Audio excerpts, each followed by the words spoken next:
Il y a Soral qui a répondu à Eric Nolo par rapport à cette vidéo, donc on va réagir à cette vidéo. Et juste après, regarder la petite réponse que Soral l'a mis dans les commentaires. Mais juste avant, je dois mettre ça pour les droits d'auteur. Je sais pas s'ils vont me striker, mais on va voir si ça passe. Allez, go. Mais vous savez, on les a déjà... Ah, attendez juste le son. Mais vous savez, on les a déjà vus, ces images. Oui. On les a vues à Auschwitz, on a ouvert les camps. Sauf que les nazis les cachaient, ces images-là. Et quand il y avait des visites de la Croix-Rouge, ils organisaient des sortes de villages Potemkin. Le Hamas, non. Le Hamas exhibe les corps amaigris de cet homme qui est plus mort que vif et exige des choses en l'inverse. Écoutez, on n'a pas affaire à des gens qui sont encore dans l'humanité, en réalité. Ils parlent d'ailleurs, ils parlent du côté du mal absolu. Et puis, ça fait le lien avec notre premier sujet. Ils traitent les otages comme le faisaient les nazis, et donc, ils sont des adorateurs d'Hitler qui faisaient la même chose. Voilà. C'est absolument cohérent. Simplement, moi, j'attends qu'on en tire les conséquences.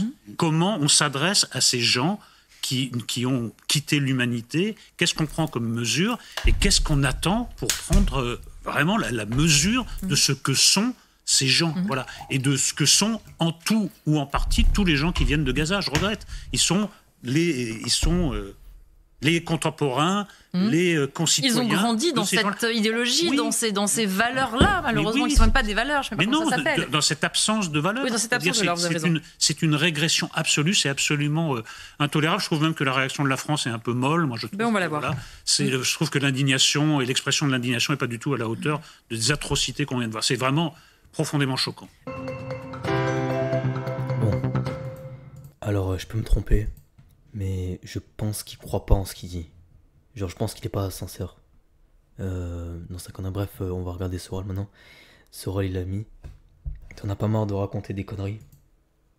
Et dans les commentaires, en fait, il faut savoir que sur Twitter, il y a beaucoup d'admirateurs de Soral et de haters hardcore de Soral. Ça veut dire qu'il y a des gens qui l'aiment beaucoup et des gens qui le détestent.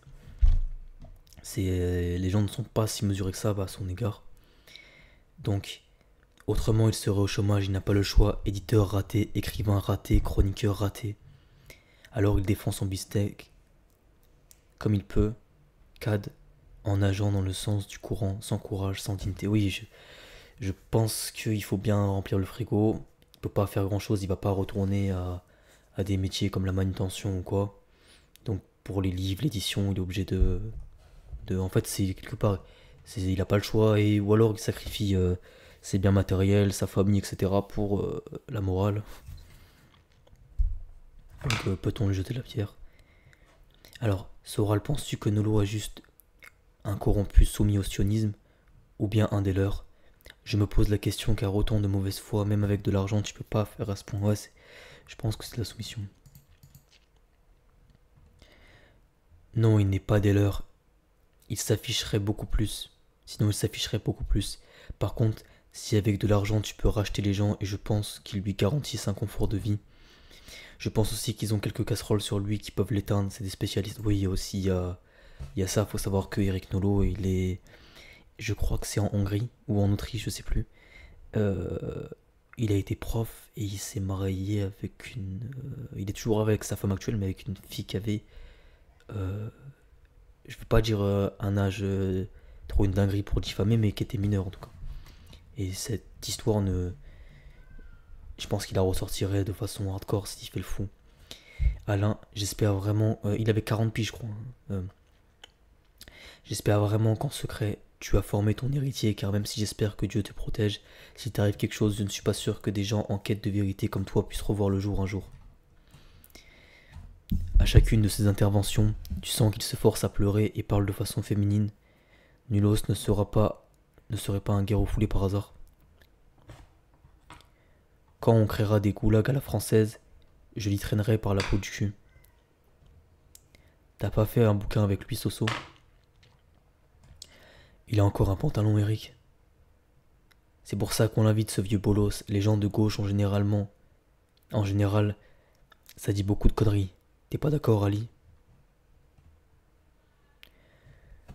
De toute façon, je ne crois que ce que je vois. Ça fait un bail que je n'écoute plus la télévision et les moralistes. Je juge en... Jonks, ouais, je peux pas comprendre ça.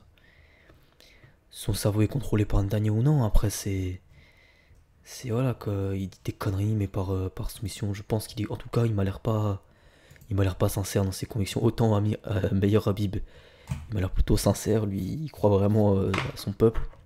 Tant lui, il sait que c'est des conneries quoi.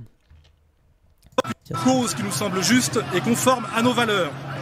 Nous, patriotes français, qui sommes... Oh génial, c'est une archive d'un discours palestinien de Soral en 2009. Nous sommes traités depuis 30 ans en palestiniens dans notre propre pays, sommes donc venus aujourd'hui apporter le soutien de la résistance française à la résistance palestinienne.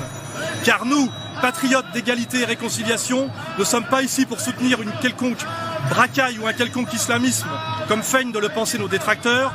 Nous, patriotes français, sommes d'abord ici au nom des valeurs chrétiennes et humanistes qui fondent notre pays, pays de liberté, d'égalité et de fraternité.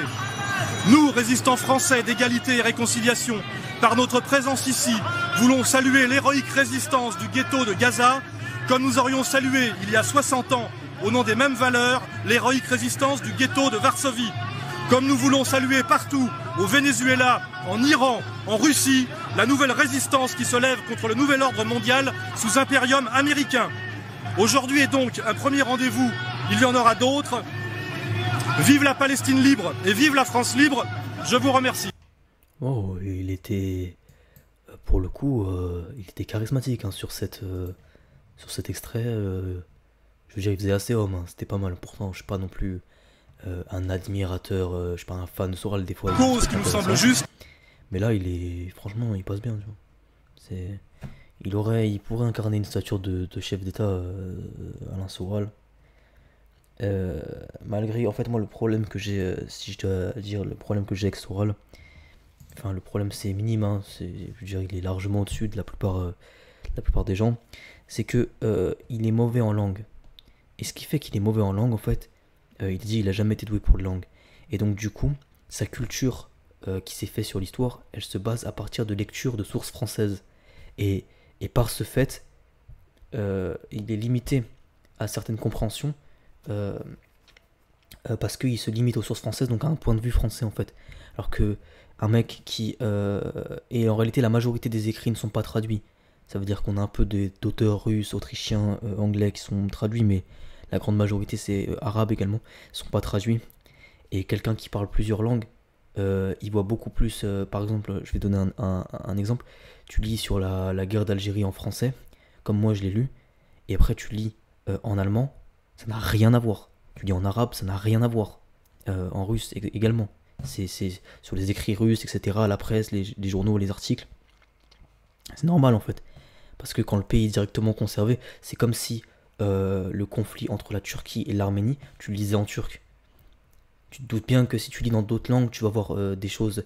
Et ça, je peux lui reprocher, ça veut dire que Soral est un généraliste. Ce qui veut dire que il en connaît un peu sur tous les sujets, mais en profondeur, il peut vite dire des conneries historiques en fait. Bien que son analyse sur le sol français et le niveau médiatique est un 10 sur 10. Mais dès qu'il commence à parler d'histoire, le fait qu'il soit mauvais en langue et qu'il ne maîtrise que le français le limite en fait dans la manière dont il aborde le point de vue de l'histoire, de ce qui s'est passé, etc. Parce qu'il n'a que le point de vue français. Et c'est ça le problème que j'ai avec Soral certaines fois quand il aborde des sujets historiques. Bref, si t'as aimé ma vidéo ou si tu penses que je peux faire d'autres vidéos mieux et tout, tu peux t'abonner, liker. Ciao mon gars.